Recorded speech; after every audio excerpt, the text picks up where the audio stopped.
আব্বা আমার উপরে উঠে এমা করে ফাল পারছে মানুষের তাহানি ফাঁক হয় না কোনোদিন কোন নাগে আমার 4 বছরের শিশুরিয়া তাহানি ফাঁক হয় তালাক দেবো তোর মায়ের করবো বোনের করবো তোর মেয়ের করবো আপনার মেয়েকে করছে। রাত তখন প্রায় 2টা।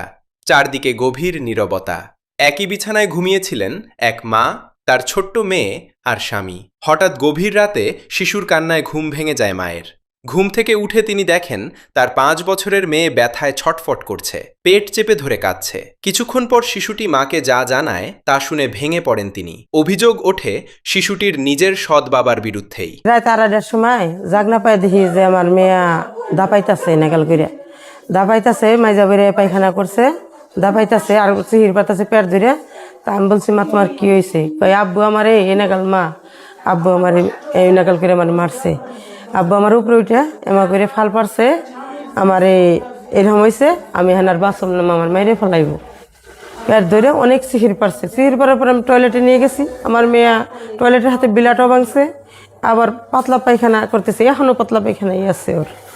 এই অবস্থায় আমি দৌড় পেরে যাই হসপিটালে গুনাপাড়া দেখে, তারপরে তারা সব কিছু দেখলো, দেখে আমার এই জায়গায় পাঠাইছে। আমি এনে এসে ভর্তি হয়েছি। কবেকার ঘটনা এটা? এটা শুক্রবারের রাতে 2:30টার সময় হয়েছে। শনিবার দিন আমি সকালে এসে গুনাপাড়া উপস্থিত।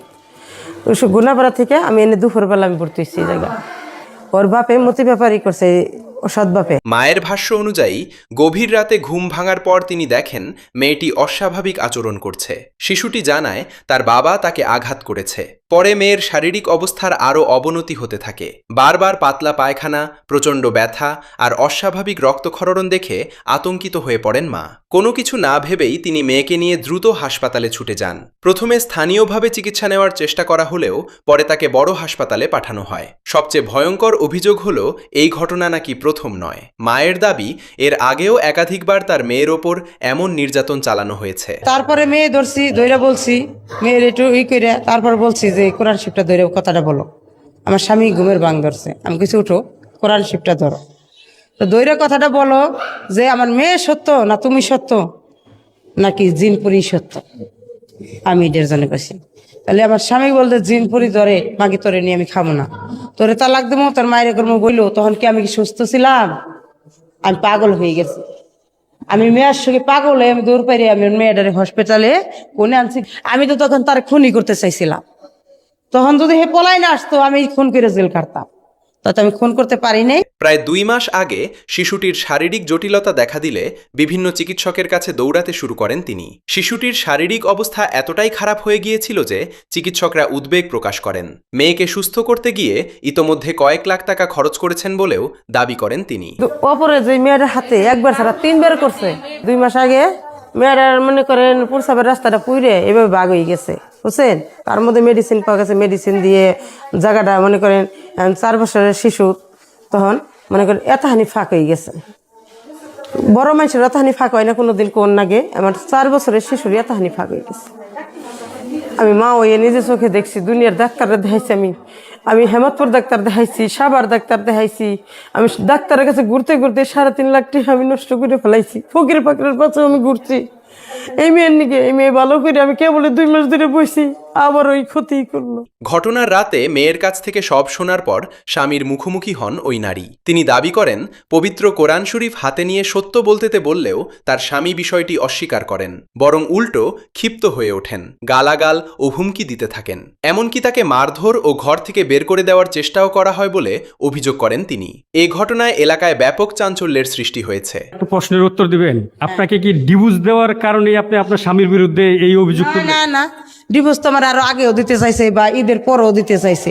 আমার শাশুড়ির আমি কই রাখছি, যদি আপনার ছেলে আমার ডিভোর্স দেয় আলহামদুলিল্লাহ আমি বাইসা গেলাম, মেয়েটা নিয়ে আমি চলে যাবো। কি যত তাড়াতাড়ি পারে দেও খাবারে।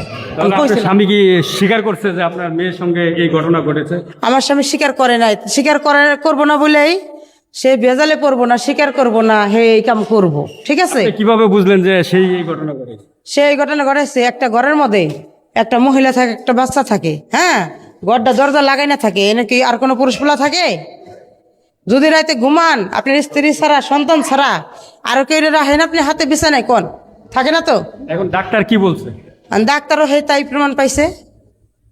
আসলে কি আপনার এই স্বামী আপনার মেয়েকে করছে 100% শিওরও করছে। অনেকেই প্রশ্ন তুলেছেন স্বামী স্ত্রীর পারিবারিক দ্বন্দ্বের জেরে এমন অভিযোগ আনা হয়েছে কিনা। কিন্তু সংসারে সমস্যা থাকলেও নিজের সন্তানের বিরুদ্ধে এমন অভিযোগ কোনো মা অকারণে তুলবেন না বলেও তিনি জানান।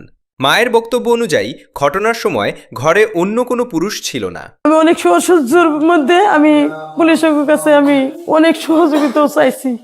তারা উল্টে আমার কয় আপনি যে কেসটা লিখবেন পরবর্তীতে যদি উল্টে হয় তাহলে আপনার বৃত্তে আসবো, আমাকে আসে যদি আমার বৃত্তে আসুক তাও আমার একটু সহযোগিতা করে।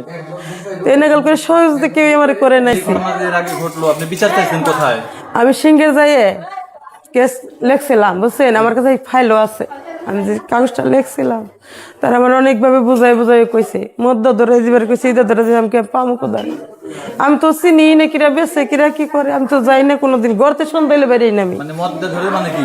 কয় মদ্দা ধরাই দাও, বিচার হবে না। তাই এই মেয়েটার উপরে নির্যাতনের বিচার আসবেন না, মেয়েটা বাইসে যাবে না। মেয়েটা তো এখানে নির্যাতনের বিচার দিলে মেয়েটা তো বড় হইলে বাদর ভবিষ্যৎ কানা, এটা কইছিল, বুঝছেন।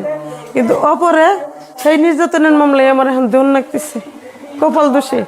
একবার না, দুইবার না, তিনবার এটা নির্যাতন। একই ঘরে ছিলেন শুধু তিনি, তার মেয়ে এবং তার স্বামী। চিকিৎসকদের কাছ থেকেও তিনি প্রাথমিকভাবে ঘটনার সত্যতার ইঙ্গিত পেয়েছেন বলে দাবি করেন। শেষ পর্যন্ত মেয়ের ন্যায় বিচারের আশায় আইনের দ্বারস্থ হন এই নারী। বিচারটা পাই কিসের জন্য? আমার ওই মেয়ে, হ্যাঁ, আমি এটা দেখার জন্য আমি আইছি কোনে গুনাপাড়া সরকারি মেডিকেলে, জেনে গেলে বিচার পামো, তাহলে হেন থাইছি এই জায়গা থেকে আমার পাঠাই দিছে কোনে ইমার্জেন্সিতে, যে আপনার মেয়ে সুস্থ সবল হইব, মানে চিকিৎসাটা হইব, আপনার মেয়েটা ভালো হইব। তখন আমার মেয়েটা ভালো করার জন্য আইসে এই যে আপনাদের খবরে পড়ে, আমি যে সাংবাদিকের খবরে পড়ি, সেটি খবরে পড়ে কেসটাও আমার হয়ে গেছে, তাই না? আমি তো আপনাদের বলছি, আপনারা শুনতে চাইছেন, আমি বলছি। তাহলে এই কেসটা হ্যাঁ আপনাদের মাধ্যমে হয়ে গেছে। এই কেসে যদি আবার আমার কাছে 10,000 টাকা আবেদন করে ও বা আমার কাছে তখন কি করবো? এই মেয়ের পেটে রেখে আমার বাইরে অ্যাক্সিডেন্ট কেটে ফেলেছিল, তারপরও আমি ওই বাড়ি আসছিলাম।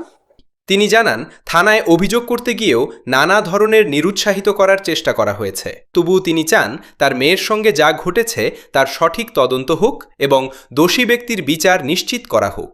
ঘটনাটি প্রকাশ্যে আসার পর এলাকায় ব্যাপক আলোচনা শুরু হয়েছে। আমার মাইরা মাইরা হাসি খেদায়, খেদানোর পর সামনে ওই বাড়ির সামনেই আমাকে জায়গার সাথে আমার এক দাদা থাকে, আমার দাদি রইলে এই ভাই, তার বাড়ি এসে ভাড়া নই, ভাড়া থাইকে মনে করেন 2টা মোবাইল দিয়ে ভাড়া নিয়েছি, হাতে টেকা নাই, এক কাপড়ে খেদাই দিছে। তখন আমি খালি যে কটা গয়না বিদেশ টানছিলাম, গয়না কটা আমি খালি পকেটে ফেলাইয়ে নিয়েছিলাম, তাও গয়না তাও 50 ভরির মতো গয়না আসল। স্থানীয়দের অনেকেই বলছেন একটি শিশুর সবচেয়ে নিরাপদ আশ্রয় হওয়া উচিত তার পরিবার। কিন্তু সেই পরিবারেই যদি এমন ভয়ঙ্কর অভিযোগ ওঠে তাহলে তা শুধু একটি পরিবারের নয়, পুরো সমাজের জন্য আতঙ্কের বিষয়।